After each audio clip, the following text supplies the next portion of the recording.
नमस्कार दोस्तों, कैसे हैं आप लोग। उम्मीद है आप सभी अच्छे होंगे। मेरे साथ अभिषेक, मेरे सहयोगी बिहार से जुड़े हैं। अभिषेक, बहुत बहुत स्वागत है आपका। अभिषेक, 24 घंटे के भीतर ताजपोशी हो जानी है मुख्यमंत्री की। नाम का ऐलान भी लगभग लगभग तय है। तो हमारे दर्शकों के लिए वो नाम भी बता दीजिए, उसका जो सस्पेंस अभी तक बरकरार था उसका खुलासा भी कर दीजिए, और बिहार से जेडीयू की तरफ से क्या रिएक्शंस आ रहे हैं उसके बारे में जरा बताइए।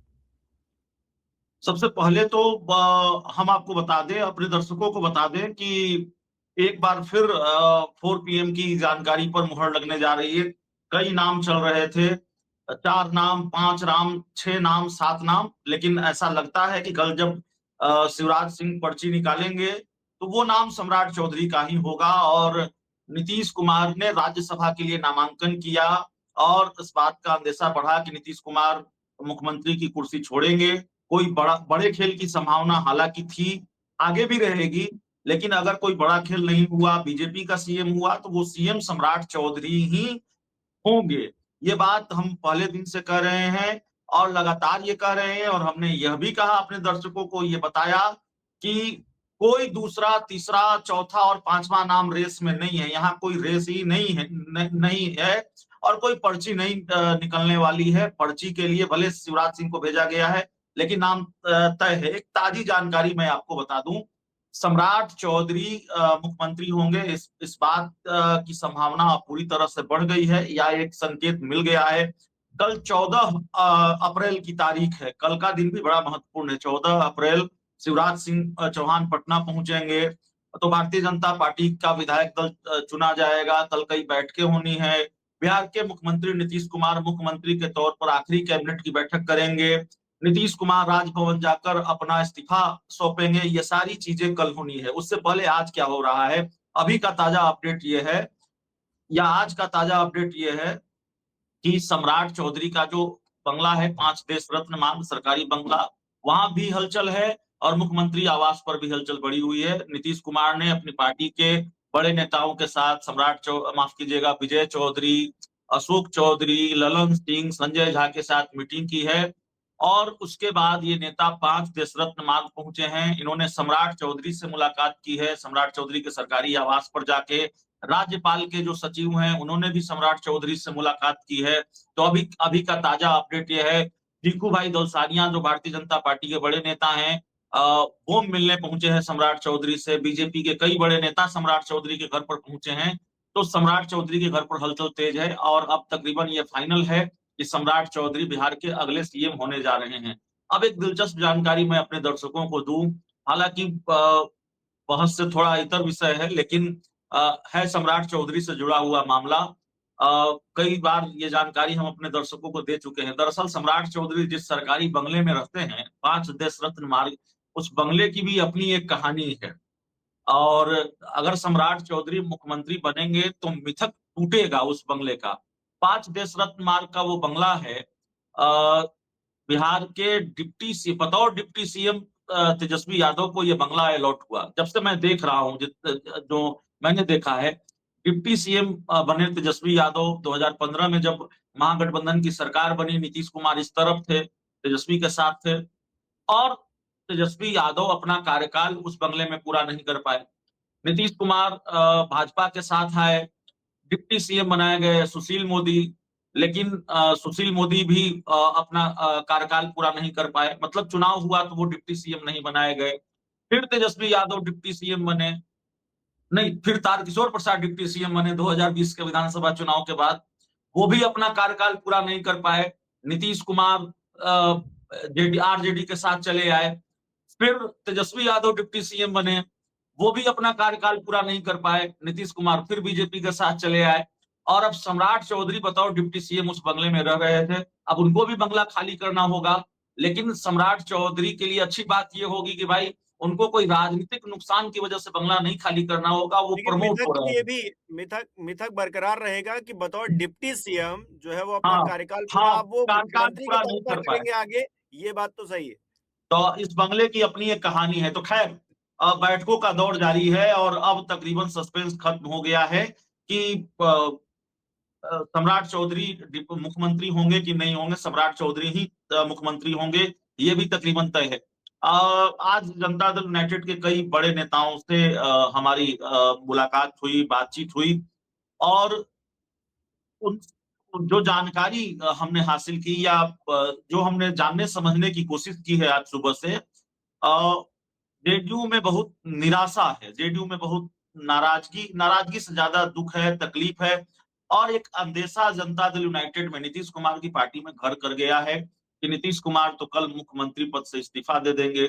उसके बाद पार्टी रहेगी कि नहीं रहेगी, पार्टी बचेगी कि नहीं बचेगी, पार्टी का क्या होगा और फिर आगे भारतीय जनता पार्टी जेडीयू के साथ कैसे ट्रीट करेगी, भारतीय जनता पार्टी का ट्रीटमेंट क्या होगा बीजेपी के साथ। देखिए जनता दल यूनाइटेड को तो आदत है, नीतीश कुमार को तो आदत रही है, वो अपनी शर्तों पर गठबंधन और सरकार चलाते रहे हैं।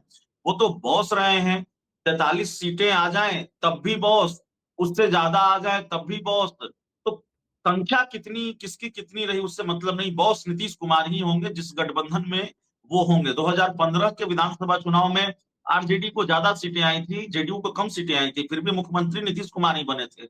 और ऐसे कई उदाहरण है, जिस गठबंधन गठबंधन में रहे वही बॉस। लेकिन क्या आगे वो ट्रीटमेंट चलेगा? नीतीश कुमार तो नहीं होंगे, मुख्यमंत्री नहीं होंगे और ये सबको पता है कि राजनीति में जिस तरह की सक्रियता नीतीश कुमार से अपेक्षा की जाती रही है, उस तरह की सक्रियता या जितने सक्रिय वो रहे हैं उतना सक्रिय वो नहीं रह पाएंगे। और नीतीश कुमार एक तरह से अब रिटायरमेंट की तरफ बढ़ रहे हैं, राज्यसभा गए हैं लेकिन रिटायरमेंट की तरफ बढ़ रहे हैं।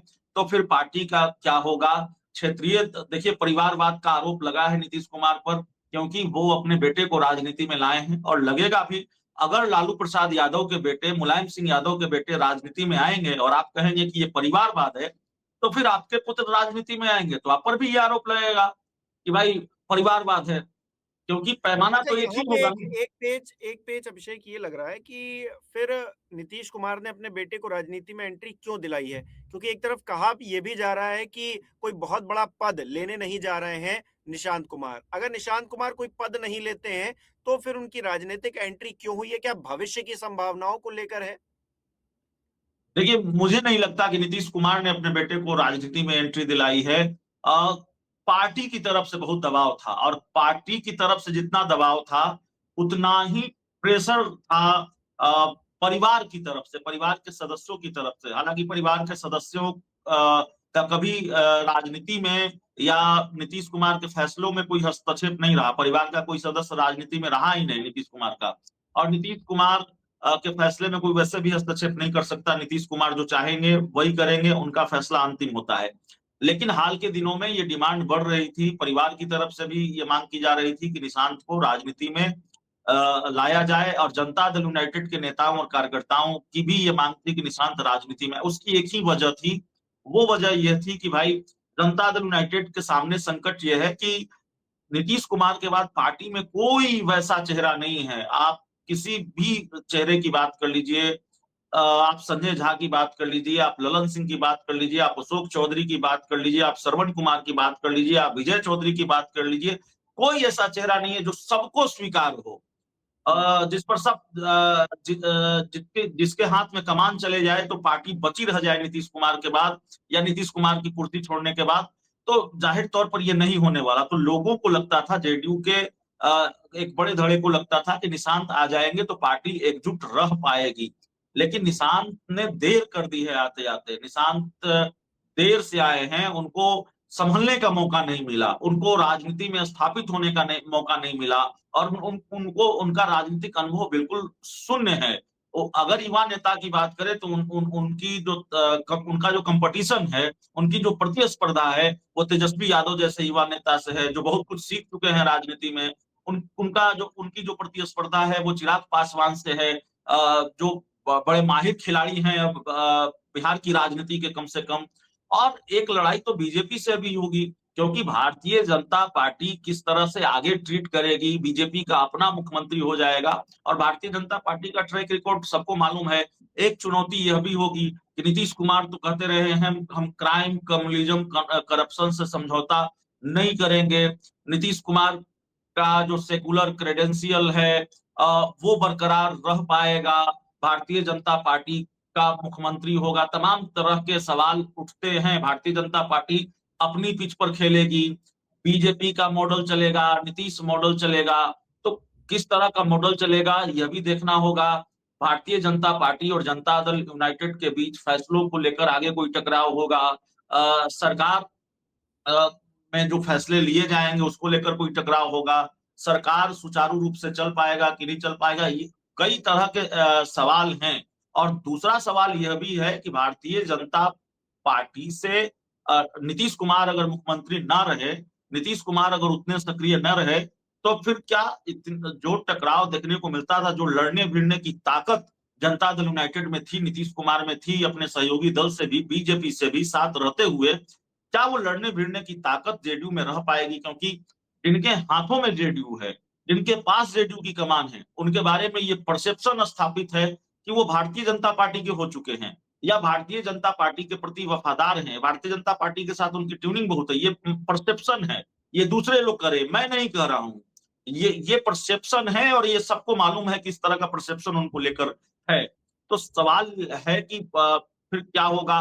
और अगर भारतीय जनता पार्टी के सामने जेडीयू पूरी तरह से सरेंडर नजर आएगी, तो फिर क्योंकि आप देख रहे हैं कि जेडीयू ने मुख्यमंत्री की कुर्सी बीजेपी को दे दी है। इसको लेकर भी बहुत नाराजगी है पार्टी के नेताओं कार्यकर्ताओं में, बहुत पहले से नाराजगी है। कल जब नीतीश कुमार इस्तीफा दे देंगे, तो आगे की तस्वीर क्या होगी? जनता दल यूनाइटेड में किस तरह का विरोध देखने को मिल सकता है? और फिर बीजेपी का मुख्यमंत्री होगा, सरकार गठन हो जाएगा, तो उसके बाद जेडीयू में क्या होगा? ये बात देखिए, ये बात ठीक है, ये बात कही जा सकती है कि कुछ दिनों तक सरकार ठीक से चलेगी, या जेडीयू के लोग, बीजेपी को लोग या एनडीए के लोग ये दावा कर सकते हैं सरकार ठीक से चलेगी। लेकिन इस बात की गारंटी कौन लेगा कि जनता दल यूनाइटेड ठीक से चलेगा? अच्छा, क्योंकि एक चीज़ और कि अगर बीजेपी का मुख्यमंत्री होगा, तो 2 डिप्टी सीएम क्या जेडीयू को मिलेंगे? क्योंकि अभी तक जो फ़ॉर्मूला था, उसमें 2 deputy CM Bharatiya Janata party के, नीतीश कुमार मुख्यमंत्री की कुर्सी पर। अब जब मुख्यमंत्री की कुर्सी ले ली जाएगी, तो फिर 2 डिप्टी सीएम जेडीयू से होने चाहिए ज़ाहिर तौर पर, जो जो कॉम्बिनेशन जिस तरह से बना है। तो ऐसे में जो विजय सिन्हा हैं, क्या उनका पत्ता पूरी तरीके से कटने जा रहा है? ये बड़ा महत्वपूर्ण सवाल आपने पूछा है और ज़ाहिर तौर पर ये एक बहुत दिलचस्प जानकारी है अपने आप में, ये अपने आप में एक बड़ी खबर है। हिमांशु, दर्शकों की जिज्ञासा ये जानने में ज़रूर होगी। देखिए, जो जानकारी है बिहार के अगले डिप्टी सीएम अगर नीतीश कुमार के बेटे निशांत होते, तो ज़ाहिर तौर पर 2 डिप्टी सीएम का फ़ॉर्मूला नहीं होता। एक ही डिप्टी सीएम बिहार में होता, वो निशांत होते। हुँ, लेकिन निशांत ने मना कर दिया है सरकार में किसी बड़ी भूमिका संभालने से, और पार्टी में भी कोई बड़ी ज़िम्मेवारी वो नहीं लेने जा रहे। वो उनके लिए ये भूमिका तय की गई है, या उन्होंने शायद अपने लिए ये भूमिका तय की है कि वो बिहार घूमेंगे, बिहार का भ्रमण करेंगे, लोगों से मिलेंगे, कार्यकर्ताओं, संगठन को मजबूत करने की कोशिश करेंगे।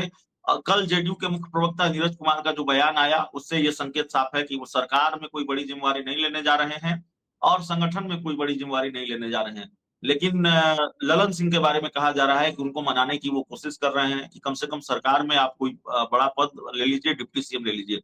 निशांत अगर नहीं मानते हैं और वो डिप्टी सीएम नहीं बनते हैं, तो जेडीयू कोटे से ही 2 डिप्टी सीएम होगा। क्योंकि भाई सीएम की कुर्सी हमने आपको दे दी। तो ये मैसेज, जेडीयू की ये कोशिश होगी कि ये मैसेज नहीं जाना चाहिए। ये परसेप्शन बिल्कुल खारिज होना चाहिए कि हमने पूरी तरह से बीजेपी के सामने सरेंडर कर दिया है। हुँ। 85 विधायकों वाली हम पार्टी हैं, तो ज़ाहिर तौर पर जेडीयू ये चाहेगी कि 2 डिप्टी सीएम हो, और अगर 2 डिप्टी सीएम होगा तो वो जेडीयू कोटे से ही होगा। विजय सिन्हा का पत्ता साफ नज़र आ रहा है। अब पता नहीं सीएम की पर्ची में विजय सिन्हा का ही नाम हो, नहीं नहीं कह सकता, लेकिन अभी तक तो सम्राट चौधरी तय माने जा रहे हैं। हुँ, और इस लिहाज से विजय सिन्हा मंत्री बन सकते हैं, डिप्टी सीएम तो नहीं होंगे, इसकी गुंजाइश बहुत कम नज़र आ रही है। अब भारतीय जनता पार्टी किस तरह से बार्गेन करेगी, जेडीयू किस तरह से बार्गेन करेगी? जेडीयू तो 2 डिप्टी सीएम चाहती है, स्पीकर की कुर्सी भी चाहती है, गृह मंत्रालय भी जेडीयू चाहती है। इस तरह की भी खबर है। तो ज़ाहिर तौर पर क्या पेच पूरी तरह से सुलझा लिया गया है, क्योंकि लगातार बैठ के चल रही हैं। हुँ। मुख्यमंत्री आवास में भी अभी भी खबर आई कि भाई ललन सिंह, अशोक चौधरी, संजय झा, ये सारे लोग मुख्यमंत्री आवास पहुंचे हैं, और ये सारे लोग फिर सम्राट चौधरी के घर भी पहुंचे हैं। तो अ, मुख्यमंत्री फाइनल है, उप मुख्यमंत्री फाइनल है। अब ये सारी जो चीजें हैं, सरकार गठन से पहले की जो ये पेचीदगियां होती है, जो कॉम्प्लिकेशंस होते हैं, विभाग किसके पास कौन-सा होगा, अ, और कौन कितना बड़ा बार्गेनर साबित होगा, कौन किसके पास गृह मंत्रालय होगा, विधानसभा अध्यक्ष की कुर्सी किसके पास होगी। आजकल राजनीति में एक चलन है, जिस तरह से खेल होते हैं, चाहे वो महाराष्ट्र में खेल हो, बिहार में तो लगातार ही खेल होता है, खेल की गुंजाइश बनी रहती है और इस नई सरकार के बनने के बाद भी बनी रहेगी। तो स्पीकर का रोल उसमें बड़ा अहम हो जाता है। दूसरे राज्यों में भी ऐसा हुआ है, कई उदाहरण हैं। तो ज़ाहिर तौर पर पार्टियाँ चाहती हैं कि स्पीकर का जो पद है, वो हमारे पास रहे। तो जनता दल यूनाइटेड भी ये चाहेगी और ये अंदेशा, देखिए राजनीति में इतना सद्भाव कभी नहीं होता। ठीक है, जेडीयू ने मुख्यमंत्री की कुर्सी भारतीय जनता पार्टी को दे दी। ठीक है, बीजेपी का सीएम बनने जा रहा है। ठीक है, जेडीयू बीजेपी के बीच गठबंधन है और सारी पार्टियां कर रही हैं, ऑल इज वेल है, सब कुछ ठीक है। लेकिन राजनीति में इतना सद्भाव कभी नहीं होता कि भाई अ, आगे के खेल के लिए हम आपके लिए रास्ता छोड़ दें। तो जेडीयू भी यानी कि चाहेगी आप ये कि कह रहे हैं 2 डिप्टी सीएम प्लस स्पीकर भी। ये बात गृह अगर मंत्रालय भी। हाँ, अगर ये बात मनवा ली गई है नीतीश कुमार की तरफ से तो वो अभी तक खेल में है, नहीं तो फिर सरेंडर है ये मान लिया जाए। हाँ, आपको याद होगा कि पिछली जब सरकार बनी थी, नीतीश कुमार ने जब इंडिया गठबंधन छोड़ा था और उसके बाद वो बीजेपी के साथ आए थे, बीजेपी के साथ मिलकर सरकार बनाई थी, तो मंत्रियों ने शपथ ले ली थी, लेकिन विभागों के बंटवारे में बहुत देर हुई थी, जो पहले कभी देखने को नहीं मिला शायद।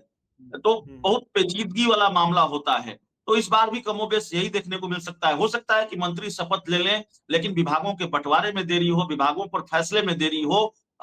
ये जरूर भारतीय जनता पार्टी की प्राथमिकता ये है या उसकी जल्दबाजी ये है कि पहले मुख्यमंत्री हमारा शपथ ले ले, पहले हम अपने मुख्यमंत्री को शपथ दिला लें और उसके बाद आगे जो होना होगा वो होगा। जी, बहुत-बहुत शुक्रिया अभिषेक हमारे साथ जुड़ने के लिए, तमाम बातचीत करने के लिए, तमाम जानकारी देने के लिए। अब 24 घंटे हैं, ताजपोशी होनी है और फाइनल रिजल्ट जो है जल्द ही सामने होगा। 4 पीएम पर हम उसकी अपडेट जो है अभिषेक के साथ देते रहेंगे। बहुत-बहुत धन्यवाद आप सभी लोगों का, बहुत-बहुत धन्यवाद अभिषेक आपका भी हमारे साथ जुड़ने के लिए। जी। बहुत-बहुत शुक्रिया।